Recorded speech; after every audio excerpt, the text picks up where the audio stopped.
चलो हेडिंग डालो amines. Basically nitrogen and its compound अगर हम सीबीएसई के अकॉर्डिंग देखें तो नाइट्रोजन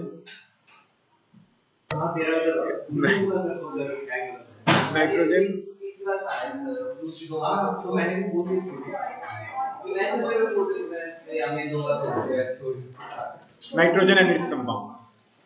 देखो जो NH3 होता है वो क्या होता है? अमोनिया। अगर हम हाइड्रोजन को रिप्लेस कर दें किसी अल्काइल ग्रुप से तो वो क्या बन जाता है? Amine. If hydrogen of ammonia is replaced by alkyl group, if hydrogen of ammonia is replaced by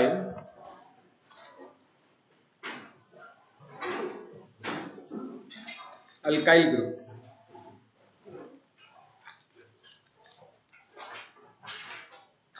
then it forms amines.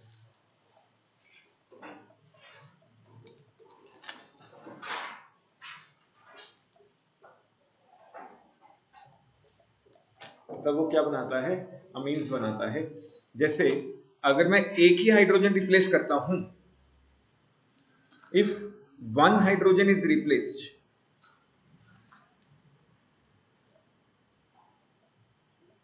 अगर एक ही हाइड्रोजन रिप्लेस करते हैं तो दो हाइड्रोजन अभी भी लगे हुए होंगे, तो ऐसे अमीन को हम बोलते हैं 1 डिग्री अमीन। 1 degree amine. मान लो दो हाइड्रोजन हमने रिप्लेस कर दिए,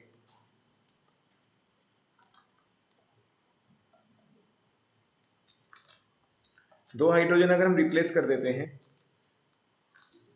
तो 2 R ग्रुप लग जाएंगे और एक अभी भी क्या लगा हुआ होगा? हाइड्रोजन। इसको हम बोलते हैं 2 डिग्री अमीन। ठीक, जितने अल्काइल ग्रुप उतने डिग्री। अगर नाइट्रोजन के साथ एक ही अल्काइल ग्रुप लगा है तो 1 डिग्री, दो अल्काइल ग्रुप लगे हैं तो 2 डिग्री।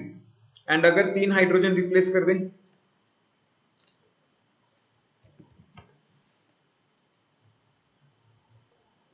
अगर तीनों के तीनों हाइड्रोजन अगर हम रिप्लेस कर देते हैं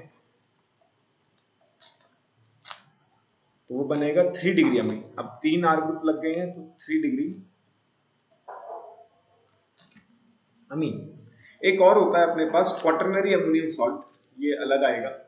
अगर नाइट्रोजन के साथ हम 4 R ग्रुप लगा दें, बड़े खुश आ गए, क्या हो गया है? नहीं तो तुम आते दुखी दुखी से हो, आज मुस्कुराते हुए पहली बार तुमने एंट्री मारी है। क्या क्या कॉमन है?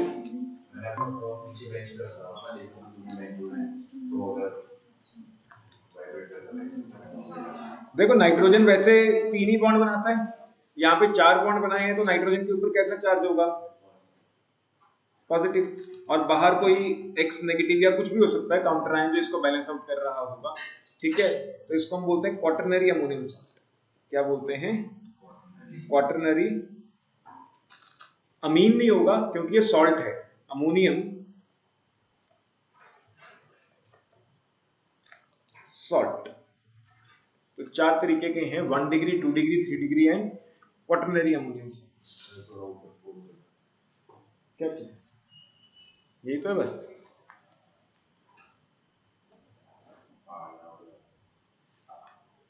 करो नोट की बात करते हैं। एज सच इजी सा नॉमेनक्लेचर है, थोड़ा अलग है इसका नॉमेनक्लेचर, थोड़ा ध्यान से समझें। नॉमेनक्लेचर, अगर हम नॉमेनक्लेचर की बात करें तो इसके अंदर अपने पास फटाफट आओ, गुड मॉर्निंग, लॉन्गेस्ट चेन ढूंढो। लॉन्गेस्ट चेन यही होगी एंड 3 ही कार्बन होंगे उस लॉन्गेस्ट चेन में, क्योंकि NH2 तो अपना क्या है? Functional group. NH2 तो क्या होगा? Functional group. ठीक है, तो अगर हम फंक्शनल ग्रुप को 2 मिनट के लिए भूल जाते हैं, इसका नाम क्या है? 2 फिनाइल प्रोपिन, है ना? तो इसका नाम क्या है वैसे? 2 फिनाइल प्रोपिन। बस एंड में क्या करना है? ई हटा दो। ठीक, ई हटा के 1 पे क्या लगा है? अमीन। तो 2 फिनाइल प्रोपेनामीन। कोई दिक्कत? 2 फिनाइल प्रोपेनामाइन। क्लियर?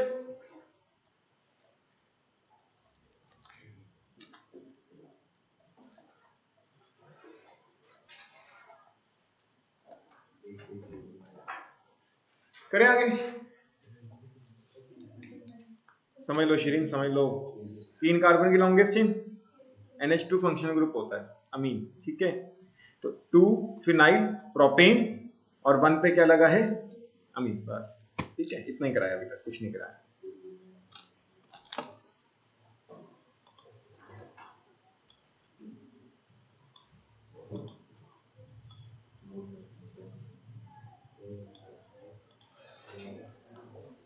इसको थोड़ा ध्यान से समझो।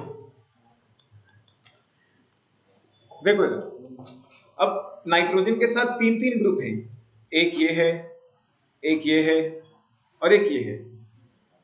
या इसको करने से पहले एक छोटा कंपाउंड लेते हैं, तो इसको मत नोट करना। मान लो हमारे पास ऐसा कोई क्वेश्चन होता, CH2 CH3 CH3NH एज्यूमिंग, ठीक। तो अभी तक तो NH2 था, तो एक ही लॉन्गेस्ट चेन बन रही थी।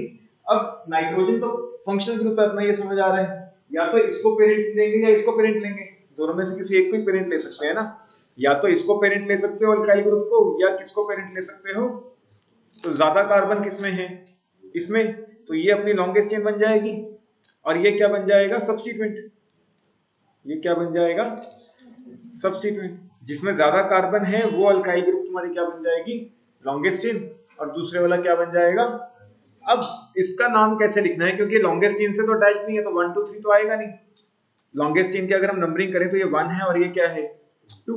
लेकिन जो अपना सब्स्टिट्यूएंट है वो लॉन्गेस्ट चेन से अटैच नहीं है, तो ना तो वो 1 पे है ना ही वो 2 पे है। तो इसको हम ऐसे लिखते हैं, ये किसके साथ अटैच्ड है? नाइट्रोजन के साथ। तो N मिथाइल, सब्स्टिट्यूएंट किसके साथ अटैच्ड है? नाइट्रोजन के साथ। तो N मिथाइल आगे नॉर्मल रहेगा। कितने कार्बन की लॉन्गेस्ट चेन है? 2 कार्बन की, तो H सिंगल बॉन्ड है, तो N E हटा के 1 पे क्या लगा है? अमीन। N methyl ethanol. कोई दिक्कत? जब हम ऐसे नाम यूज करते हैं तो n पहला हमने लिख दिया कैपिटल, उसके बाद तो स्मॉल ही है। हाँ, ऐसा कोई भी दिक्कत? नोट करो इसे। अगर हमने बेंजीन से डायरेक्टली किसको लगाया है? NH2 को, तो कॉमन नेम तो क्या बन रहा है? एनिलीन। एंड अगर इसके IUPAC नेम की बात करें, एनिलीन, ठीक। IUPAC है बेंजीनामीन। बेंजीन, ई हटा दिया, 1 पे क्या लगा है? अमीन, तो बेंजानामीन, ठीक। तो ये ध्यान रखना, जैसे हम बेंजोइक एसिड वगैरह यूज करते थे तो ये पेरेंट में ही रहेगा, बेंजीनामीन। क्लियर? कोई दिक्कत? अब इस स्ट्रक्चर की नेमिंग करते हैं। देखो ये तो हमें पता है कि क्या है, बेंजीनामीन, ठीक। तो बेसिकली ये क्या होंगे अब अपने? सब्स्टिट्यूएंट्स, ठीक। अगर बेंजीन के साथ नाइट्रोजन लगाओ, जैसे फिनोल एक फंक्शनल ग्रुप होता है, ऐसे ही ये भी एक फंक्शनल ग्रुप है, तो तुम्हें इसको लेना ही होगा, ठीक। अब इसमें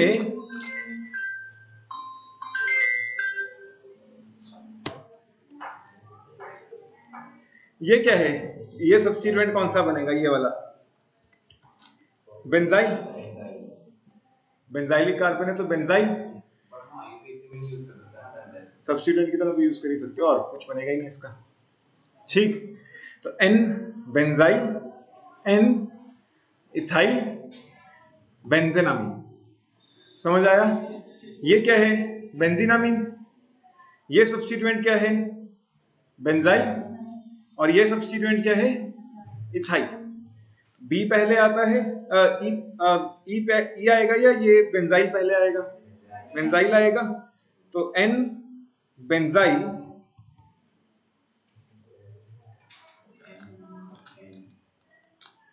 नाइट्रोजन के साथ लगा है सब्स्टिट्यूएंट, N इथाइल बेंजेनम।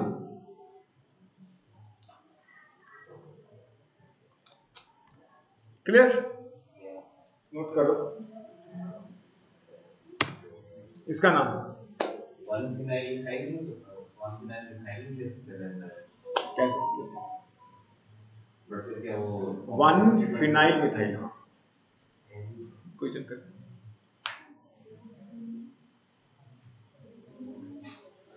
ये तो सिंपल है। प्रोपेन टू अमीन, लॉन्गेस्ट चेन कितने कार्बन की है? 3 कार्बन की लॉन्गेस्ट चेन बन रही है। एंड नंबर 2 पे क्या लगा है? Functional group. तो प्रोपेन एंड 2 पे क्या लगा है? अमीन, प्रोपेन 2 अमीन। ठीक, अभी तक 1 लगा रहे थे तो कोई इश्यू नहीं था, 2 आएगा तो 2 लगाना होगा।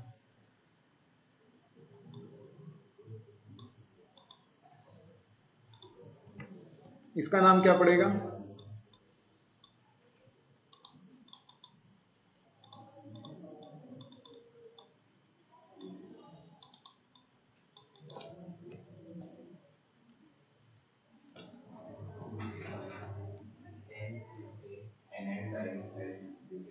अब ये भी इथाइल है, ये भी क्या है? इथाइल। कॉमन है तो इसको क्लब कर देंगे। दोनों सब्स्टिट्यूएंट किससे लगे हैं? नाइट्रोजन से। जैसे हम 1,1 या 2,2 करते थे, ऐसे ही N,N 2 है तो क्या लगाएंगे? Di ethyl. कितने कार्बन की लॉन्गेस्ट चेन है? 4 कार्बन की, तो ब्यूटेन एन भी आएगा 1 अमीन या butane amine. Clear? N,N di ethyl butane अमीन।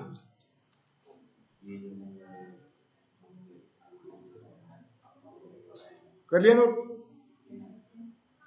लक्षिता समझ आ रहा है ना? आसान है तो नया चैप्टर, बहुत आसान सा है, हो सकता है आज ही निकल जाए।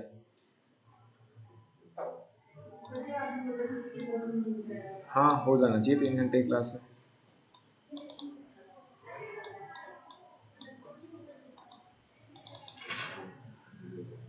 आंसर, इसका नाम। सोहम तुम बताना चाहोगे? तुम बड़े शांत शांत बैठे हो, ऑनलाइन है। ये रहा, ये सोहम ही तो है जो बैठा है।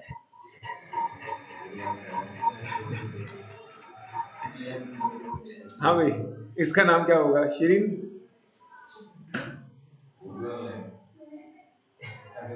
ये रही क्या हो गया? 2 मिथाइल, या तो एनालिन लिख दो या बेंजेनामिन, ठीक, दोनों चलेंगे, कोई दिक्कत नहीं है। 2 मिथाइल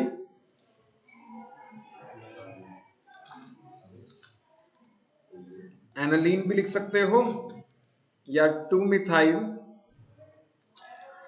बेंजीनामिन भी लिख सकते हो।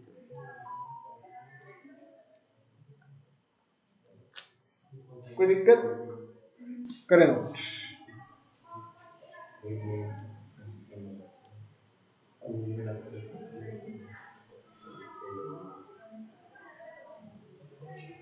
चलिए नोट।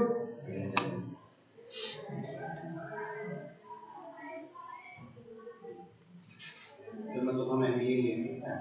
हाँ हाँ, नॉर्मल की तरह तो एनिलीन जैसे स्पेस देके लिखना है या स्पेस, बिना स्पेस दिए ही लिखा होता है वैसे, लेकिन हम तो स्पेस इसलिए दे रहे हैं ना कि समझ आता है चीजें क्या चल रही है।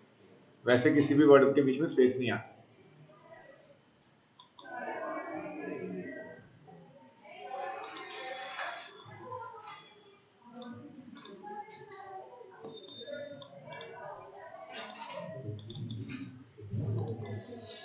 इसका नाम,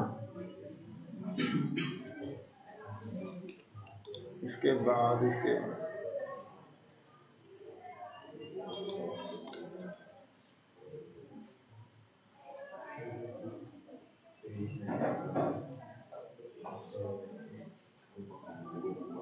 तो आसान है, इसका नाम बताओ। N,N dimethyl बेंजीनम। N,N डाइमिथाइल बेंजेनामीन या एनालिन, कुछ भी कर सकते हैं, एनालिन कर दो या बेंजेनामिन कर दो, कोई दिक्कत नहीं है। क्लियर? अच्छा ये ना इसका कॉमन नेम एक और है, ऑर्थोटॉल्विडीन, ये भी लिख लो ऑर्थो। इसी तरह से पैरा बन जाएगा या मेटा भी बन सकता है, ऑर्थोटॉल्विडीन।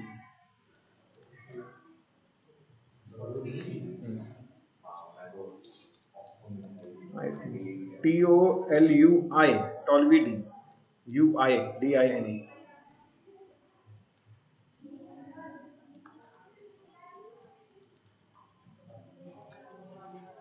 ठीक, ऑर्थोटॉल्विडीन।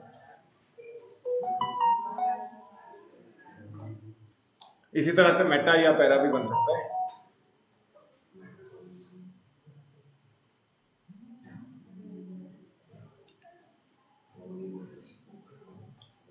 आरुष का मैसेज आया कि शिरीन कैसी पढ़ रही है। आरुष का भूल गए, अपनी कजन को भूल गए।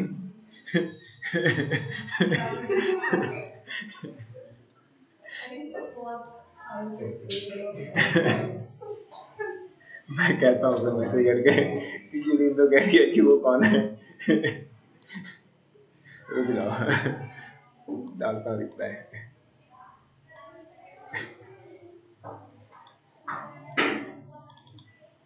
इसका नाम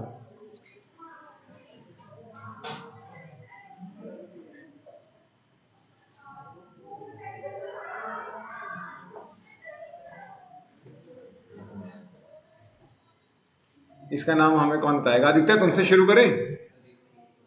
हाँ अच्छा, आयम से शुरू करें, चल हाँ बताओ। अरे बताओ। हाँ भाई, मैं नहीं, कुछ नहीं समझ आ रहा। आई भी सबसे मुश्किल लगती है। अरे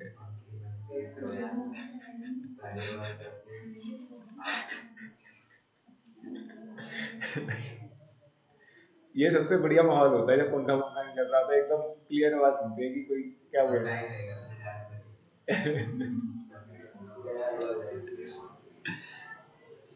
लक्षिता, प्रोपेन, प्रोपीन 3 अमीन। शिरीन, प्रोपटूइन। फंक्शनल ग्रुप है तो नंबर 1 इसको करना होगा, नंबर 2 इसको करना होगा, नंबर 3 इसको करना होगा। तो 3 कार्बन की चेन है तो प्रोप टूइन। आ रहे नहीं, कोई नीचे नहीं जाएगा। प्रोप टूइन 1 अमीन। क्लियर? कोई दिक्कत? कर लिया नोट? हो गया ना, मैं देते आसान सा हेडिंग डालें, प्रिपरेशन ऑफ अमीन्स। मेनली कुछ टॉपिक्स तो हमने किए हुए हैं।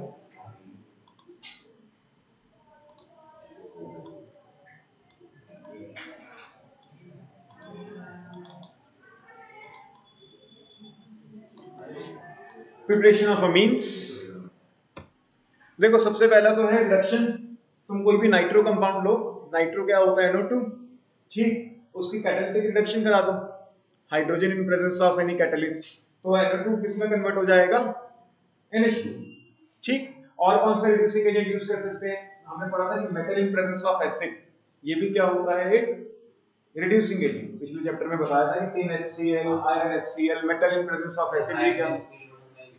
मेटल इन, हमने जनरलाइज कर दिया था उस चीजों को कि metal in presence of acid also act as reducing agents. कोई भी मेटल हो सकता है, कॉपर भी ले सकते हो, लेकिन ऐसे कॉपर लेते नहीं है, इतना ज्यादा वो नहीं है। ऊपर वाले 3D सीरीज का लेते हैं जनरली, 3D सीरीज के मेटल ज्यादा कैटालिटिक एक्टिविटी शो करते हैं। तो ये याद रखना, कोई भी रिड्यूसिंग एजेंट ले लो एंड कन्वर्जन हो जाएगी। जैसे मान लो एक क्वेश्चन लिखो, convert nitrobenzene, convert nitrobenzene to, first part है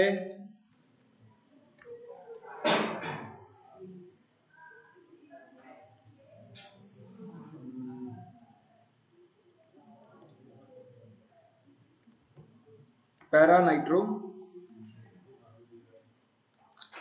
एनालीन,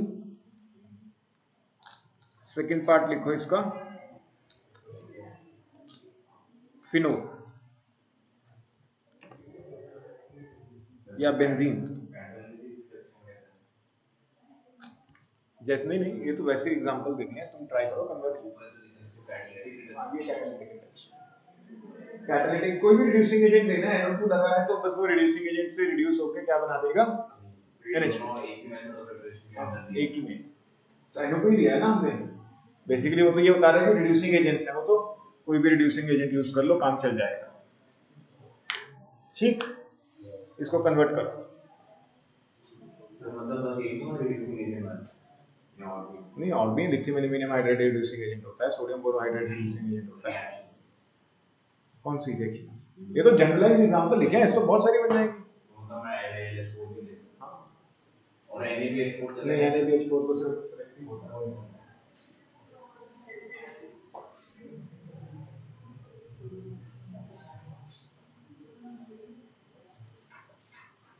जैसे रही ऑर्गेनिक है, होता है जब आज से क्लासेस की शुरू होती है तब होता है। अब इसका तो देखो वो पूरी क्लासेस रेगुलरली नहीं कर रहा है, तब उसका तो हाथ बुरा है क्यों लिखते। अब इसको देखो पूरी में आंसर दो। ये क्या लिखा है, ये क्या लिखा है, ये नाइट्रोजन के 4 बॉन्ड ऑप्शन बना है। नाइट्रो क्या होता है, NH2, तो NH3 कहां से होने लगा नाइट्रो, NH2 नाइट्रो। शाबाश शाबाश, यूजर बात। अभी अभी क्या कराया समझ आया। वो NO2 होता है, तुमने क्या लिखा था,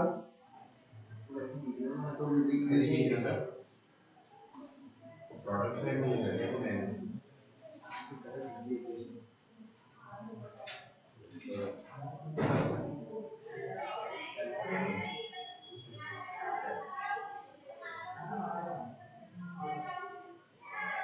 ये है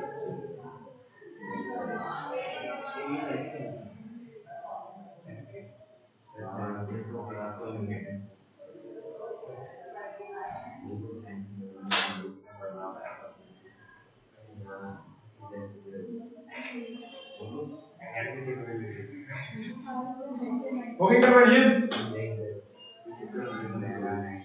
क्या हो गया।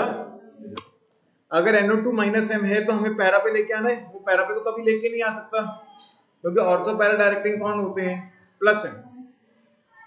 एकांश क्लास में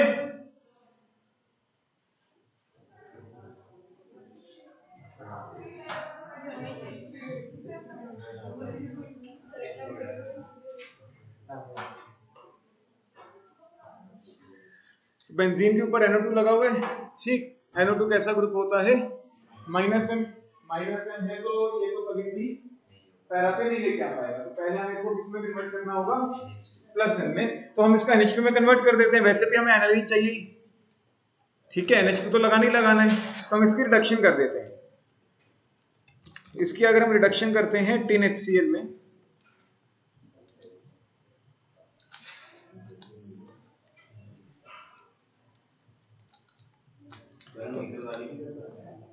कोई भी यूज कर लो, ऐसा कोई दिक्कत नहीं है। बेंजीन भी रिड्यूस होगा बाकी, ठीक है। तो NH2 में कन्वर्जन हो जाएगी। अब एनालिन तो बन गया, अब एनालिन भी बन गया और मेरा दूसरा काम भी हो गया, इसमें सिंगल बॉन्ड्स है तो ये ग्रुप कैसा हो गया। तो अब अगर मैं नाइट्रेशन कराता हूं तो मेरा ग्रुप NO2 जो लगेगा वो कहां लगेगा, पैरा पे ही लगेगा। तो नाइट्रेशन हम कैसे कराते हैं, कंसंट्रेटेड HNO3 और क्या यूज करते हैं, कंसंट्रेटेड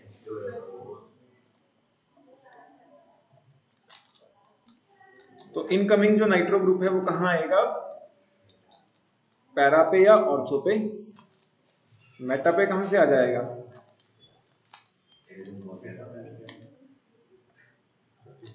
क्लियर, क्योंकि तो +M ग्रुप है ना, +M कैसा होता है, ऑर्थो पैरा डायरेक्टिंग, तो हमें पैरा पे तो चाहिए था तो वो बन जाएगा इजीली, सिंपल। बेंजीन पे कैसे कन्वर्जेंस करेंगे, इसमें अगर ऑर्थो पे बना तो एक्स्ट्रा मान के लिए हाँ वो अभी आगे जाके डिस्कस करेंगे केमिकल प्रॉपर्टीज में, अभी रुक जाओ। मेजर फिर हाँ उस केस में मेजर और थ्री रहते हैं। इस केस में एक और चीज है, बेसिकली अभी इसमें हमने बनाया तो पैरा है, लेकिन आगे जाके हम पढ़ेंगे कि इसमें पैरा बनता ही नहीं है, मेटा ही बनता है। मेटा बनता है तो वो आगे जाके इस चैप्टर में आएगा। अंतर्यामी बाबा है ये। एग्जाम में वो छोड़ के जाता है ना घर पे अपनी शक्तियां, लोगों को पता लग जाए। नहीं तो इसको पकड़ पकड़ के ले जाएंगे, फिर कोई फायदा है बताओ। 9/11 में तो बोल सकते हैं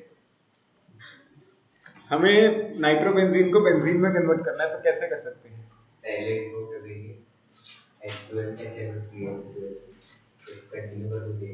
अरे एमिलीन लगाकर अब फिर वो सैंडलर में होता है। चलो एक देखो, स्टेप होता है जैसे बेंजीन बनता है। इसको रिड्यूस करने का एक ही तरीका होता है, 3HCl से पहले एनिलीन बना लेते हैं। नाइट्रो को बेंजीन बनाना है। तो पहले एनिलीन ही बना लेते हैं। एनिलीन का क्या बनता है? डाइजोनियम सॉल्ट, ये हम सबको पता है। तो हम इसका डाइजोनियम सॉल्ट कैसे बनाते हैं? NaNO2 और HCl 0 to 5 डिग्री, NaNO2 और HCl 0 to 5 डिग्री, तो ये बन जाएगा डाइजोनियम सॉल्ट। ठीक, डाइजोनियम सॉल्ट बन गया एक बार, तो इसको हम वार्म वाटर से रिएक्ट करा के OH लगा देते हैं।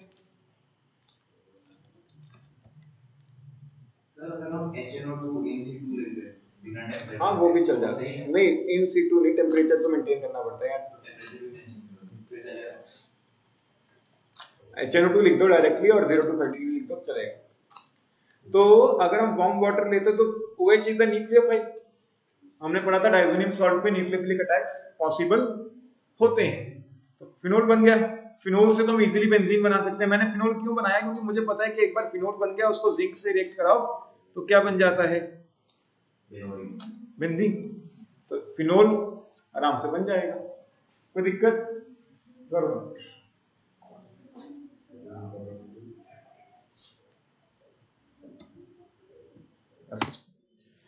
Second, ammonolysis of alkyl halides। ammonolysis of alkyl halide, या इसको हम हॉफमैन एग्जॉस्टिव मिथिलेशन भी बोलते हैं। Hofmann's exhaustive alkylation.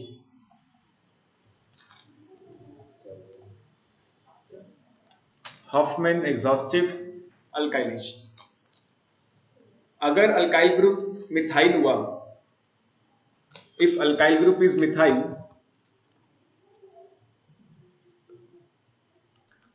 जो अल्काइल है वो कैसा हो? मिथाइल हो, तब हम इसको क्या बोलते हैं? Hofmann exhaustive methylation.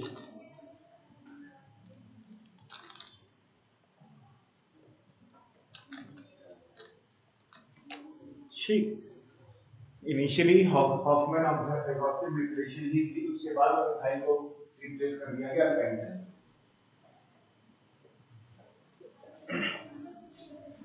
बेसिकली इस रिएक्शन में है क्या वो समझ लेते हैं। अगर हम बिल्कुल लेमन लैंग्वेज की बात करें तो अल्काइल हैलाइड लेना है कोई भी, एंड मान लो नाइट्रोजन के साथ एक हाइड्रोजन है, ठीक, तो HX बाहर चला जाएगा, H यहां से और X यहां से बाहर चला जाएगा, तो R के साथ क्या जुड़ जाता है? नाइट्रोजन, 1 डिग्री अमीन बन गया। लेकिन मान लो एक और हाइड्रोजन हुआ तो फिर से रिएक्शन चलती जाएगी। एंड अगर मैकेनिज्म वाइज देखें कि हो कैसे रहा है रिएक्शन, कि HX बाहर कैसे जा रहा है, वो तुम्हें समझ आना चाहिए। देखो X है, या हम एक एग्जांपल ले लेते हैं, CH3Cl ले लेते हैं, ठीक, इसकी हम रिएक्शन इनिशियली किसके साथ कराते हैं? अमोनिया के साथ। अब कार्बन के ऊपर कैसा चार्ज होगा? Partial positive. क्लोरीन के ऊपर कैसा चार्ज होगा? पार्शियल नेगेटिव, क्योंकि क्लोरीन इलेक्ट्रोनेगेटिव है और कार्बन कैसा इलेक्ट्रो पॉजिटिव। अब नाइट्रोजन के पास तो लोन पेयर भी होता है, तो नाइट्रोजन एक न्यूक्लियोफाइल का काम करेगा, तो कार्बन के ऊपर ये अटैक कर देगा, लेकिन जैसे ही कार्बन के ऊपर अटैक हुआ तो क्लोरीन बाहर निकल जाएगा। अब देखो इससे क्या बनेगा, CH3 तो वैसा का वैसा ही है, क्लोरीन की जगह अब क्या लग गया है, नाइट्रोजन। लेकिन नाइट्रोजन के ऊपर कैसा चार्ज आ गया होगा, पॉजिटिव चार्ज, क्योंकि उसने अपना लोन पेयर डोनेट किया है। एंड उसके साथ कितने हाइड्रोजन आए, 3 हाइड्रोजन। कोई दिक्कत? फिर ये अपने आप को स्टेबलाइज करने के लिए क्या करेगा, यहां से एक हाइड्रोजन बाहर निकाल देगा।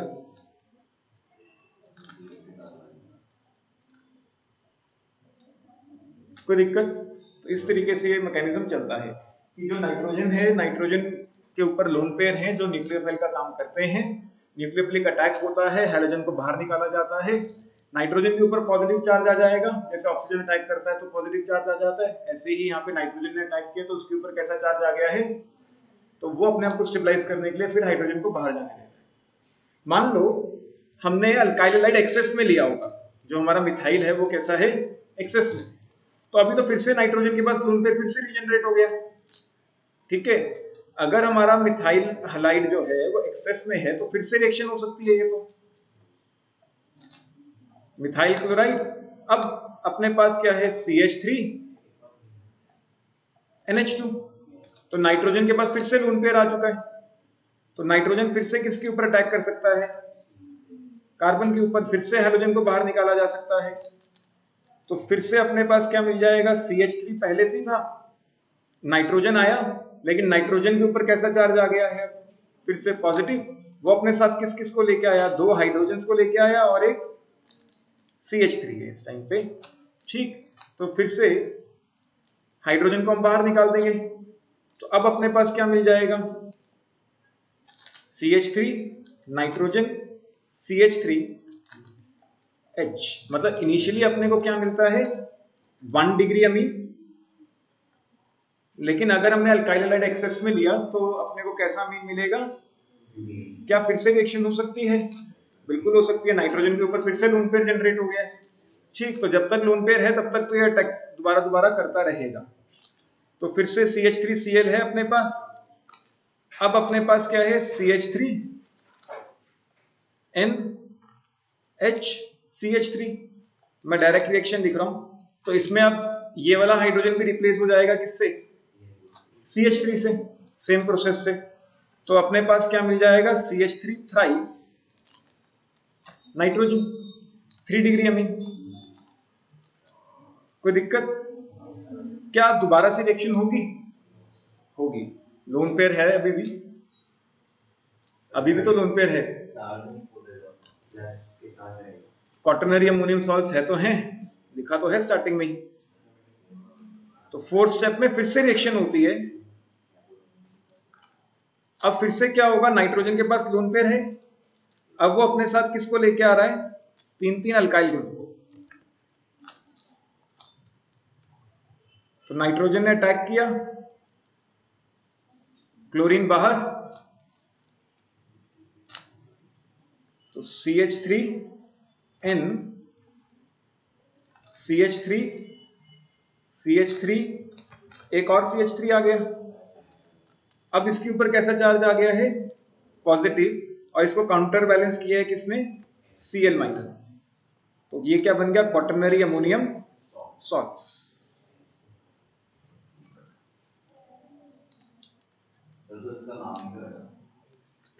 इसका नाम नहीं है, तो सॉल्ट्स है ना बेसिकली, टेट्रामिथाइल अमोनियम क्लोराइड, ऐसा कुछ लिख सकते हो अगर लिखना है, अमोनियम सॉल्ट्स है, टेट्रामिथाइल अमोनियम क्लोराइड। तो इसमें मिक्सचर मिलता है, ये याद रखना, अगर हम एक्सेस में लेते हैं तो यहाँ पे क्या मिलता है, मिक्सचर। ये जेई का क्वेश्चन है कि अगर तुम ये रिएक्शन कराते हो तो क्या मिलता है, तो उसमें एक ऑप्शन था मिक्सचर, एक में था 1 डिग्री 2 डिग्री, ऐसे ऑप्शन दिए हुए थे। एक में था कि 1 डिग्री 2 डिग्री एंड 3 डिग्री का मिक्सचर, एक में था मिक्सचर ऑफ 4 प्रोडक्ट्स, तो मिक्सचर ऑफ 4 प्रोडक्ट्स आना था। मेजर नहीं है यहाँ पे, ये रिएक्शन हम इसीलिए यूज नहीं करते क्योंकि हम यहाँ पे कोई भी मेजर प्रोडक्ट नहीं बना पा रहे, यील्ड बहुत कम है हर एक प्रोडक्ट नहीं है, फिर तो तुम्हें limited amount of alkyl halide लेना होगा, फिर ठोक सकते, अदरवाइज तो नहीं। तो if alkyl halide is in excess the amine, ये वाला लाइन जरूर लिखना, if alkyl halide is in excess amine form further reacts with alkyl halide to form 2 degree and 3 degree amine, finally quaternary ammonium salts. Mechanism तुम्हारे syllabus में है तो note करें इसे, ये लिख लेना कहीं पे कि अगर अमोनिया एक्सेस में होगा तो 1 डिग्री पे ही रिएक्शन रुक जाएगी अगर ये एक्सेस में होता है, लेकिन अगर अल्काइल हैलाइड को एक्सेस में लिया तो बार बार रिएक्शन शो करेगा, तब जाके अपने पास क्या मिलेगा, मिक्सचर ऑफ प्रोडक्ट। यहाँ पे एक्सेस का बहुत बड़ा रोल रहेगा कि अल्काइल हैलाइड एक्सेस में है तो मिक्सचर मिलेगा, लेकिन अगर अमोनिया एक्सेस में है तो 1 डिग्री पे ही रिएक्शन रुक जाएगी। चैप्टर में रिएक्शन करी थी reduction of nitriles, catalytic reduction करा दो, ठीक है। Basically hydrogen in presence of any catalyst, तब भी डबल बॉन्ड जो पाई बॉन्ड्स हैं वो रिड्यूस होकर हाइड्रोजन हाइड्रोजन आ जाएगा, अमीन मिल जाएगा। या फिर तुम लिथियम एल्यूमिनियम हाइड्राइड या metal in presence of acid use कर सकते हो, alcohol is also an acid, ठीक। तो सोडियम और इथेनॉल का मिक्सचर भी हम यूज कर सकते हैं, तो ये थोड़ा ध्यान रखना। बेसिकली नाइट्राइल्स हैं, कोई भी रिड्यूसिंग एजेंट लो, या तो कैटालिटिक हाइड्रोजनेशन करा दो या मेटल एसिड या लिथियम एल्यूमिनियम हाइड्राइड कराओगे तो जितने भी पाई बॉन्ड्स हैं वो खत्म हो जाएंगे, दोनों साइड पे क्या लग जाएंगे, एच लग जाएंगे। एसिड तो होता है, alcohols are acidic in nature, है तो है, नोट करो इसे। एच, अगर हम CN को लिथियम एल्यूमिनियम हाइड्राइड से भी रिड्यूस कर रहे हैं तब भी वो क्या बना के दे रहा है, NH, ठीक। नेसेंट हाइड्रोजन काट दो अगर कंफ्यूज कर रहा है। बेसिकली नेसेंट हाइड्रोजन तो ये बता रहे हैं कि कितना मोल हाइड्रोजन लग रहा है, 4 मोल, 2 पाई बॉन्ड्स को रिड्यूस करने के लिए, और कुछ नहीं है, रिड्यूसिंग एजेंट यही है, ठीक। करें आगे, हाँ 1 डिग्री और तो बन ही नहीं सकता इसमें।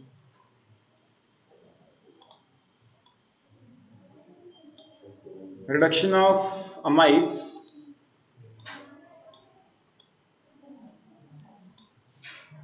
अमाइड्स क्या होते हैं, RCONH2, ठीक। ये हमने पहले भी पढ़ा था कि अमाइड्स क्या होते हैं अपने पास, RCONH2, इसको भी हमने रिड्यूस करना है। तो अब ये ध्यान रखना, हमने एल्डिहाइड कीटोन्स के अंदर ये पढ़ा था कि अगर कोई भी CO वाला ग्रुप है, लिथियम एल्यूमिनियम हाइड्राइड उसको किस में रिड्यूस करता है, अल्कोहल में। हमने ये पढ़ा था ना कि मान लो एल्डिहाइड है, एल्डिहाइड के अंदर भी तो CO ग्रुप होता है, अगर हम वहां पे लिथियम एल्यूमिनियम हाइड्राइड यूज करते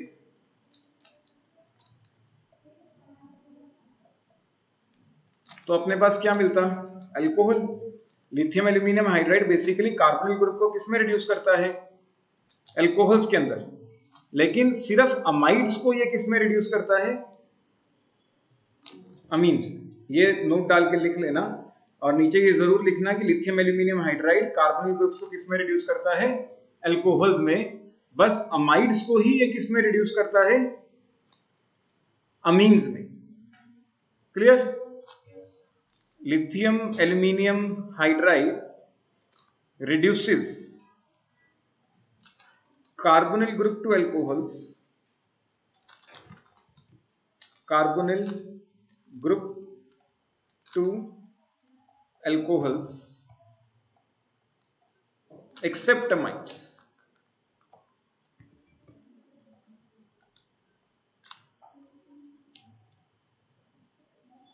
अमाइड्स को ये किस में कन्वर्ट करता है,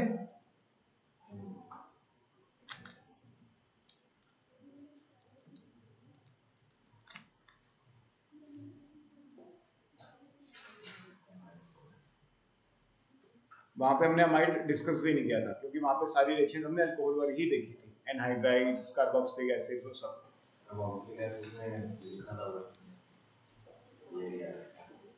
तो कार्बोक्सिलिक एसिड में तो अल्कोहल ही मिलता है ना, अल्कोहल्स। कर लिया नोट, कोई दिक्कत यहां तक,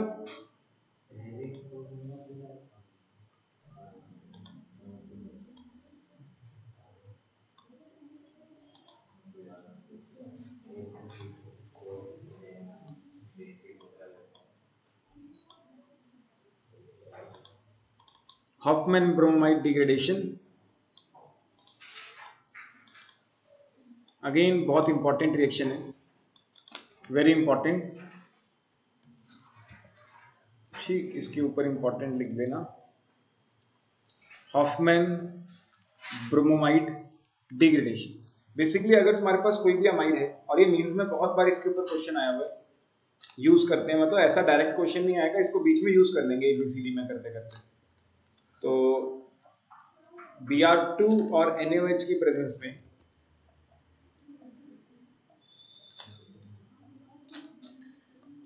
Br2 और NaOH की प्रेजेंस में ये हमें क्या प्रोवाइड करेगा, CO बाहर निकल जाएगा और R के साथ क्या जुड़ जाएगा, NH2 अमीन्स। बाय प्रोडक्ट्स तुम्हें याद रखने होंगे, sodium carbonate, sodium bromide and, ठीक। मेन प्रोडक्ट यही है, मेनली मेन प्रोडक्ट को ध्यान में रखो, बाय प्रोडक्ट्स अगर नहीं भी याद हो रहे, बस तुम्हें मेन रिएक्शन याद करनी है। अगर अमाइड्स लेते हैं, Br2 और NaOH से रिएक्शन कराते हैं, तो अपने पास क्या मिल जाएगा, RNH2। कोई भी दिक्कत, रिदम समझ आ गया? रिदम तुमसे ना एक डाउट लेना था, एक क्वेश्चन है छोटा सा। हाँ, मैंने एक डाउट लेना था, क्या करें, कई बार बच्चों से डाउट्स लेने पड़ जाते हैं ना। नहीं आया तो फिर हर्ष तो है ही, उस वो भी नहीं है तो तुम्हारा बीच वाला पड़ोसी तो है ही एक बीच में।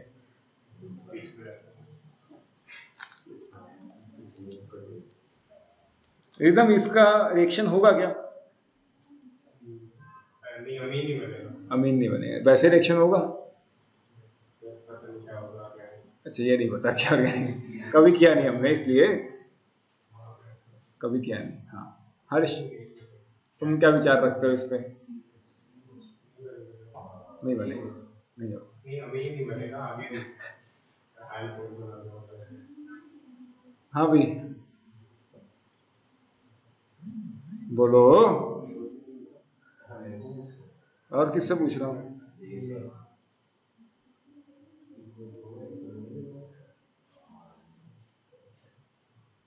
नहीं, हाँ विश्वदान, हाँ बाकी तीन क्या है? अच्छा, अगर अमीन नहीं बनेगा तो बाकी तीन भी नहीं बनेंगे।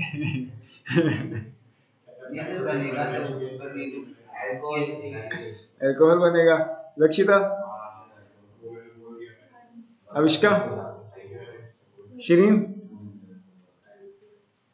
हाँ भाई इधर नहीं। अरे हॉफमैन ब्रोमाइड डिग्रेडेशन नहीं है तो क्या हो गया, Br2 NaOH और कहाँ यूज करते थे, हेलो फॉर्म में। तो CH3 है, तो आयोडीन की जगह Br2 है, हेलो फॉर्म है, तो CH3 का क्या बन जाएगा, CHBr3, और बाकी का क्या बन जाएगा, सॉल्ट ऑफ कार्बोक्सिलिक एसिड। तो ये एज इट इज रखो, इतनी कॉमन रिएक्शन तुम लोग कैसे भूल सकते हो?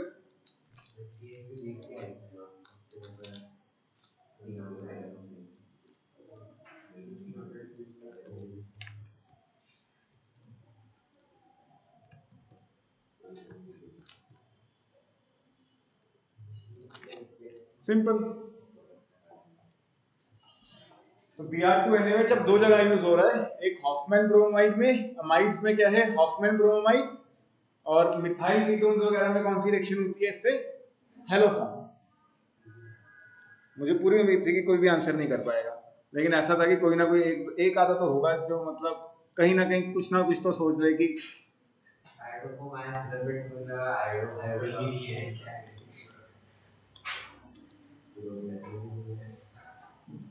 कोई दिक्कत।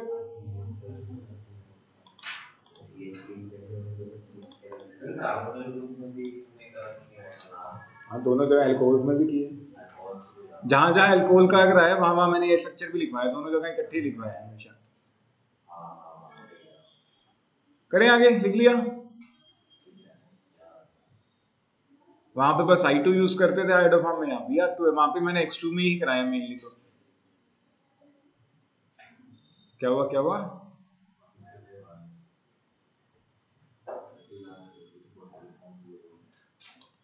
चलो आगे करते हैं। ये थैलामाइड क्या होता था? तुम्हें याद है मैंने पिछले चैप्टर में कराया था, मैंने कहा था अगले चैप्टर में पूछूंगा तो तुम्हें याद नहीं होगा।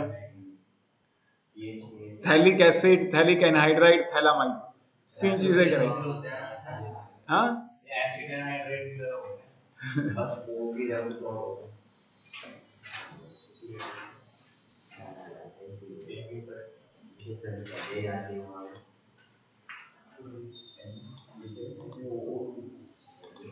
गैब्रियल थैलामाइड सिंथेसिस, ये सीबीएसई पॉइंट ऑफ व्यू से भी बहुत इंपॉर्टेंट है। इसका मैकेनिज्म जो छोटा सा दिया है ये सीबीएसई में है। जितने भी नेम रिएक्शन है वो तो इंपॉर्टेंट है ही। देखो गैब्रियल थैलामाइड सिंथेसिस, इसकी लिमिटेशन है। एक तो ये कि सिर्फ 1 डिग्री अमीन हम प्रिपेयर कर सकते हैं, 2 डिग्री या 3 डिग्री हम प्रिपेयर इससे नहीं कर सकते। ऊपर से हम एरोमेटिक अमीन्स भी प्रिपेयर नहीं कर सकते। पहले इसकी लिमिटेशंस की बात कर लेते हैं। एक तो 2 डिग्री 3 डिग्री हम प्रिपेयर नहीं कर सकते, सिर्फ और सिर्फ कैसे प्रिपेयर कर सकते हैं 1 degree only. 1 degree aliphatic amines can be prepare synthesis.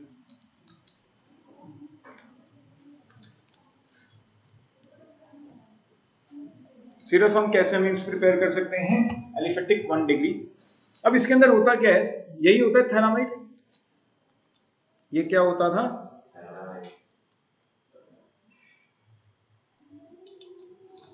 ठीक। अब इसमें जो हाइड्रोजन है ये एसिडिक है, क्यों? क्योंकि जैसे ही नाइट्रोजन के ऊपर नेगेटिव चार्ज आएगा ये रेजोनेंस में चला जाएगा,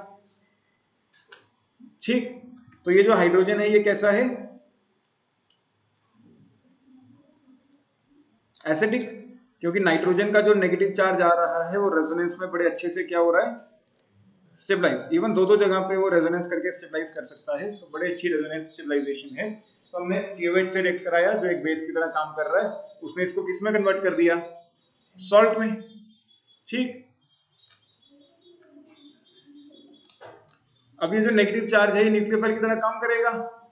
ये न्यूक्लियोफाइल की तरह काम करेगा तो किस पे अटैक करेगा, R पे, और X को बाहर निकाल दिया जाएगा। क्लियर या नहीं? तो नाइट्रोजन के साथ क्या लग जाएगा, R लग जाएगा। और एंड वाला स्टेप तुम्हें याद ही रखना होगा कि अगर हम इसको NaOH से रिएक्ट कराते हैं तो ये अलग हो जाता है, salt of carboxylic acid and amine मिल जाता है। ये तुम्हें याद करना होगा। कोई दिक्कत? क्लियर या नहीं?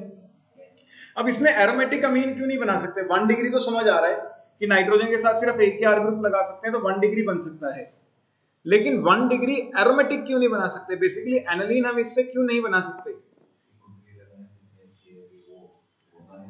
हमें अगर इससे एनालिन बनाना है तो हम क्यों नहीं बना सकते? देखो बेसिकली दिक्कत कहां आती है, अगर हमें एनालिन बनाना है तो हमें R को क्या लेना होगा, बेंजीन। नाइट्रोजन के साथ क्या लगाना होगा, basically benzene.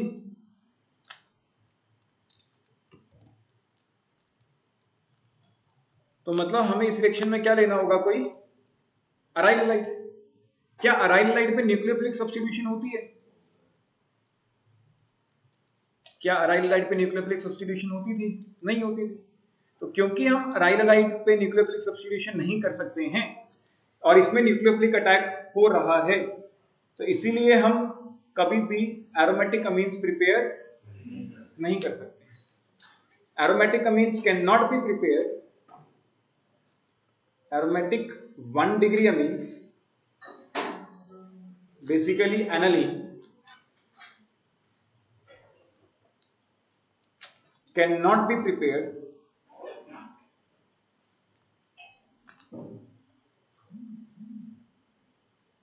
because this reaction involves, Shane कुछ समझ आ रहा है? This reaction involves nucleophilic attack on alkyl halide, nucleophilic attack on halides, and aryl halide do not undergo aryl halide do not undergo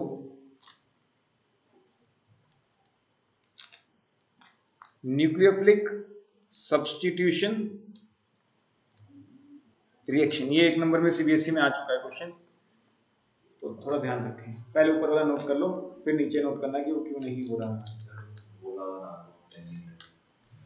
क्या बोला उन्होंने? कौन सा बोला रेजोनेंस? बना हुआ है बोला। चलो पहले ये मैकेनिज्म नोट कर रहे हो, करो। Preparation of aniline. एनालीन की प्रिपरेशन हम कर चुके हैं। वैसे तो नाइट्रो कंपाउंड ले लो, नाइट्रोबेंजीन ले लो, उसकी रिडक्शन करा दो, ठीक है। 3HCl। जितनी भी रिडक्शन रिएक्शन है उसमें इस चैप्टर में अवॉइड करो लिथियम एल्यूमिनियम हाइड्राइड का use. Basically catalytic hydrogenation best रहेगा, ठीक है। तो कैटालिटिक हाइड्रोजनेशन करा दो या metal in presence of acid करा दो, वो बेस्ट है यहाँ पे। तो NH2 मिल जाएगा। अमाइड्स में तो हमें पता ही है ये अमाइड है, RCONH2। हॉफमैन ब्रोमाइड डिग्रेडेशन करा दिया तो डायरेक्टली क्या मिल जाएगा? एनालिन मिल जाएगा, CO बाहर चला जाएगा, ठीक। तो दिक्कत नोट करना है ये, करो। चलो देखो, फर्स्ट प्रॉपर्टी क्या कहती है? The lower members are combustible gases. The lower members are combustible gases. Members from C3 to C11 are volatile liquids, and C12 onwards are solids. Lower aromatic amines are liquids. Aniline is a liquid, while the higher ones are low melting solids. Pure amines are almost colorless but develop color on keeping in air for long time. ये क्यों होता है? Because of oxidation of amines by air. amines क्या हो जाते हैं? Air से oxidise हो जाते हैं। The boiling point increases with increase in molecular weight. However, primary and secondary, ये चलो boiling point वाला डिस्कस नहीं कराता हूँ, इसमें अलग टॉपिक है। पहले ये नोट करो, फर्स्ट दो करो, थर्ड पॉइंट देखते हैं, थर्ड पॉइंट समझते हैं। अच्छा मुझे एक बात बताओ, एक है अपने पास 1 डिग्री अमीन, ये कौन है?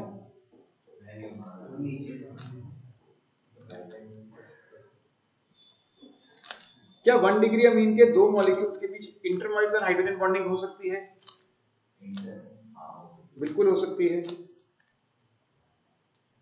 ठीक। एक में नाइट्रोजन मिल गया अपने को, एक में NH मिल गया, हाइड्रोजन बॉन्डिंग हो गई, ठीक। तो 1 डिग्री अमीन में इंटरमॉलिक्यूलर हाइड्रोजन बॉन्डिंग पॉसिबल है। अगर हम 2 डिग्री अमीन लेते हैं,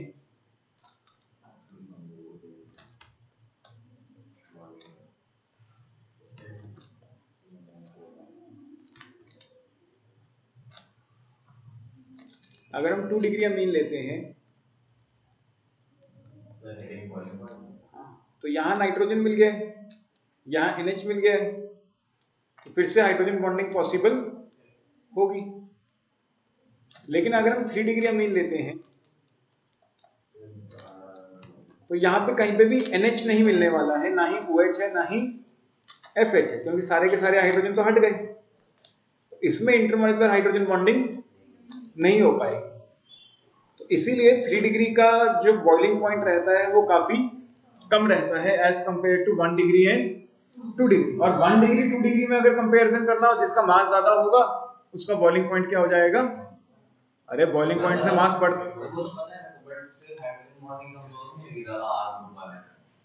हाइड्रोजन बॉन्डिंग दोनों में हो रही है, तो फिर उसके बाद हमें कैसे कंपेयर करना होगा? मास। तो यही ये पॉइंट कह रहा है, the boiling point increases with increase in molecular weight. However, primary and secondary amines have higher boiling point than the tertiary of same molecular mass. This is again due to the possibility of intermolecular hydrogen bonding between the primary and secondary amines. कोई दिक्कत? करो ना। पूरा इसमें और क्या, छोटा सा तो पॉइंट है, इसमें क्या है?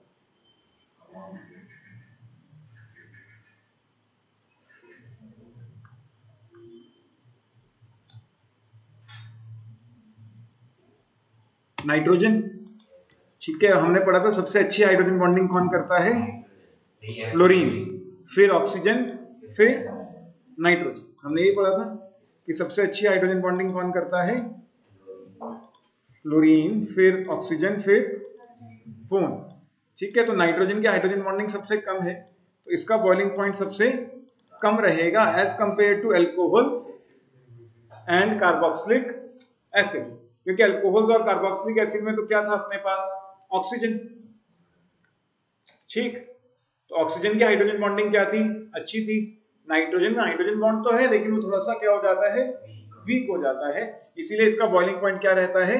कम रहता है। तो ये भी लिख लो, the hydrogen bonding between amines is weaker than alcohols and carboxylic acid, therefore amines have a lower boiling point than the alcohols, carboxylic acid of compared molecular mass. करो नोट। इसी में आगे सॉल्युबिलिटी का पॉइंट डिस्कस कर लेते हैं, देख लेते हैं, सारा मत लिखना, मैं देख लेता हूँ क्या क्या लिखने वाला है। ये लिखेंगे, ये तो हमें पता है कि जैसे जैसे आर ग्रुप बढ़ेगा तो हाइड्रोजन बॉन्डिंग क्या हो जाएगी? वीक, है ना। तो सिर्फ लोअर मेंबर्स कैसे होंगे? पानी में soluble होंगे। The lower members are readily soluble in water. The solubility decreases as the organic and inorganic solvent increases. वो तो पता ही है कि पानी के अंदर डिक्रीज हो रही है, तो ऑर्गेनिक सॉल्वेंट्स में क्या हो रही होगी? Increase, with increase in molecular weight. इसका रीजन हम सबने पहले भी पढ़ा हुआ है कि अल्काइल ग्रुप बढ़ेगा तो नॉन पोलर पार्ट क्या होगा? इंक्रीज। नॉन पोलर पार्ट बढ़ेगा तो सॉल्युबिलिटी इन वाटर क्या होती जाएगी? डिक्रीज। ये तो क्लियर है। The solubility of all three class of aliphatic amines in water is due to the formation of, अब 3 डिग्री भी हाइड्रोजन बॉन्ड बनाएगा किसके साथ? वाटर के साथ। ऊपर वाले दो तो बना ही लेंगे बड़े आराम से, 3 डिग्री वाला हम देख लेते हैं कि वो कैसे बना पा रहा है, क्योंकि इसके अंदर नाइट्रोजन आ जाएगा और वाटर के अंदर अपने को क्या मिल जाएगा? OH मिल जाएगा, तो इसीलिए यहाँ पे ये सॉल्युबल हो जाता है। क्लियर? तो यहाँ पे नाइट्रोजन मिल गया और यहाँ पे क्या मिल गया अपने को? OH। कोई भी दिक्कत? However, in higher amines the alkyl group predominates over the amino group. जो नॉन पोलर पार्ट है वो क्या करने लगेगा? डोमिनेट करने लगेगा, and less tendency to form hydrogen bond with water. This explains why higher amines are insoluble in water. ये भी क्लियर है। Aromatic amines are insoluble in water.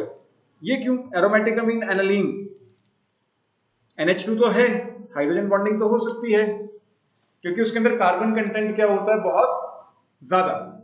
Aniline की अगर हम बात करें, कार्बन कितने हैं?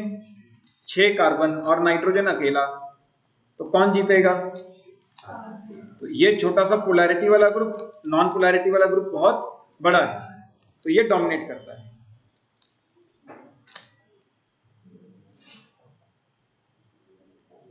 क्लियर?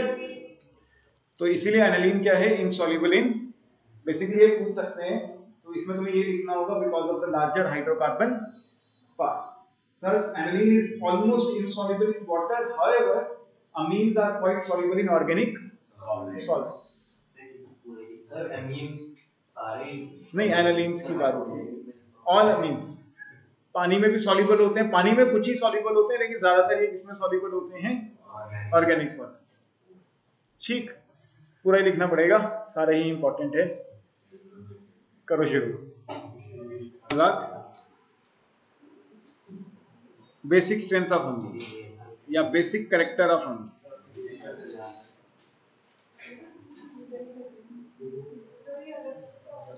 अगली problem, basic character of amines. क्या अमीन्स बेस होते हैं? Yes sir.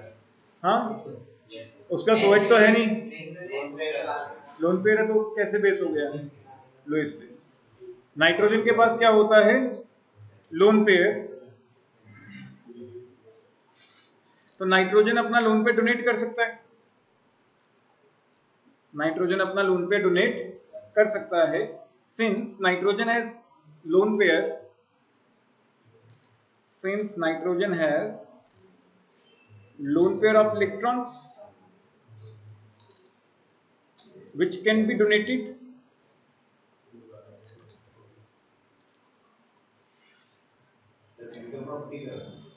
जैसे मर्जी कर लो, केमिकल में डाल लो पहला या फिजिकल में डाल लो Since nitrogen has lone pair of electrons which can be donated, hence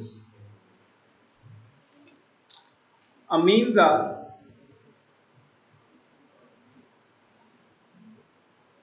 Lewis bases. Amines क्या होते हैं? Lewis bases. कोई दिक्कत? अच्छा, जितनी जल्दी ये इलेक्ट्रॉन डोनेट करेगा उतना अच्छा बेस होगा, मोर इजिली डोनेट्स इलेक्ट्रॉन।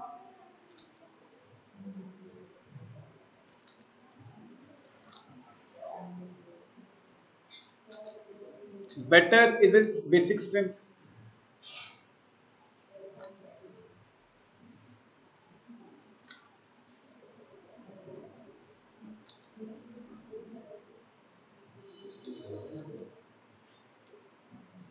जितनी जल्दी इलेक्ट्रॉन डोनेट करेगा ये उतना ही अच्छा क्या हो जाएगा? बेस हो जाएगा। कोई दिक्कत? समझ आया?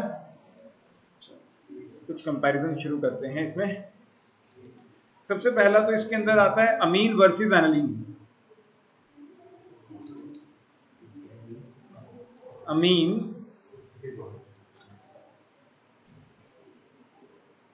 या फिर कह सकते हैं एलिफेटिक अमीन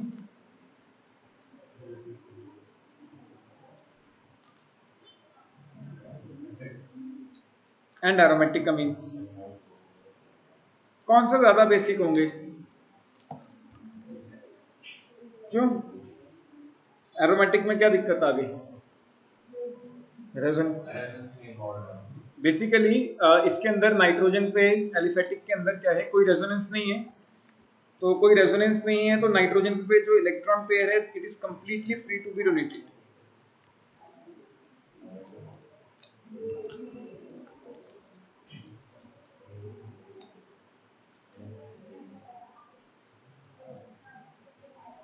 एलिफेटिक में जो लोन पेयर है not involve in resonance,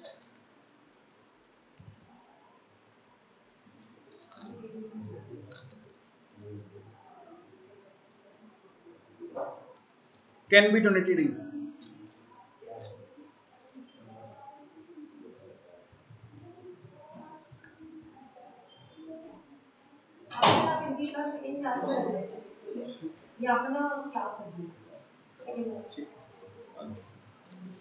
Can be donated.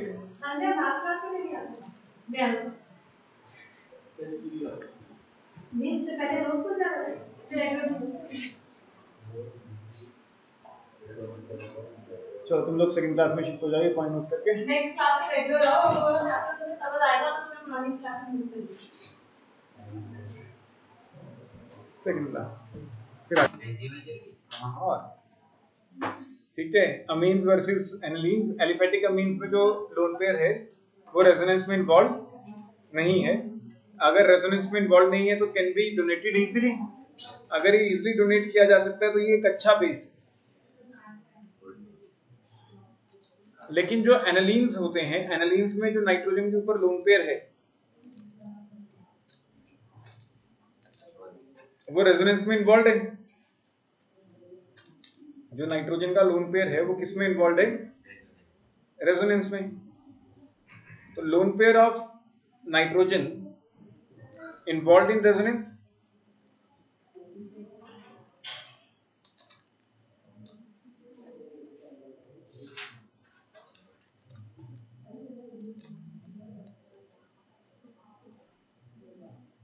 तो ये रेजोनेंस में इन्वॉल्व है and can not be donated easily.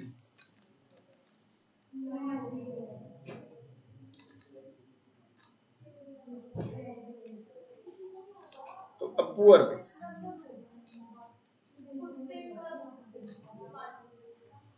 Clear? करो ना।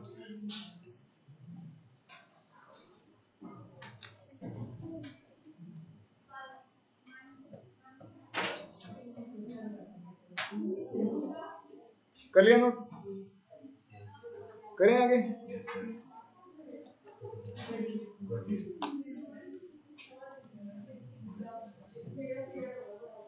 अच्छा एक चीज और याद रखना, अगर बेसिक स्ट्रेंथ अच्छी होगी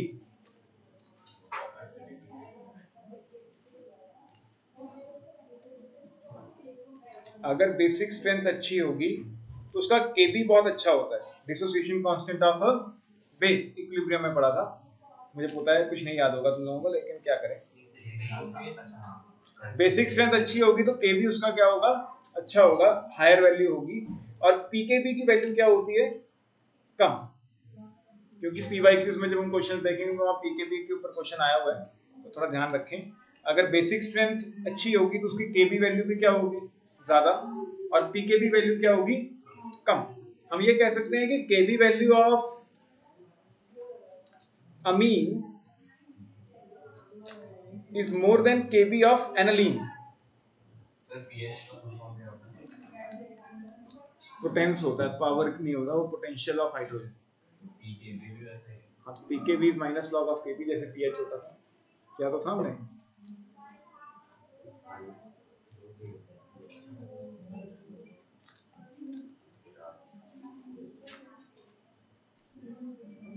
वो ऑनलाइन निकल गया ना साल, तो पता नहीं चला, लगभग ऑनलाइन। तो Kb ऑफ अमीन ज्यादा होगा as compare to Kb of aniline, लेकिन Pkb किसका ज्यादा होगा, एनालिन का, क्योंकि उसकी बेसिक स्ट्रेंथ क्या है, कम। बेसिक स्ट्रेंथ कम होगी तो Pkb वैल्यू क्या हो जाती है, ज्यादा हो जाती है, इनवर्स। ठीक, करें आगे। पीकेबी जानकर हम पता क्या करते हैं, बेसिक स्ट्रेंथ मतलब ज्यादा है तो बेसिक स्ट्रेंथ कम है, बट ये सारे तो एक्टिव है, तो पीएच नहीं, पीएच ज्यादा तो बेसिक स्ट्रेंथ ज्यादा होगी, पीएच ज्यादा है तो एसिडिक, कम होगी, एसिडिक पीएच ज्यादा पे बेसिक स्ट्रेंथ ज्यादा होगी। पीएच 14 मतलब बेस होता है। मैंने भी ऐसे ही याद किया। आगे करते हैं।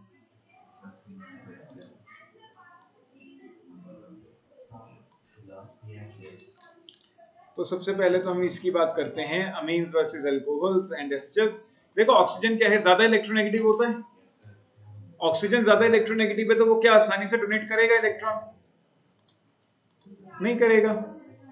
इलेक्ट्रोनेगेटिव है तो वो इलेक्ट्रॉन को क्या करेगा, होल्ड करके रखेगा, तो वो डोनेट नहीं कर पाएगा। Since nitrogen is less electronegative than oxygen, तो it is in a better position to accommodate the positive charge. अच्छा, ये इन्होंने कैसे किया है, बेसिकली इन्होंने इस तरीके से किया है कि तुम इस तरीके से भी कर सकते हो कि यहाँ पे नाइट्रोजन ने डोनेट करने हैं इलेक्ट्रॉन पेयर, नाइट्रोजन की इलेक्ट्रोनेगेटिविटी क्या है,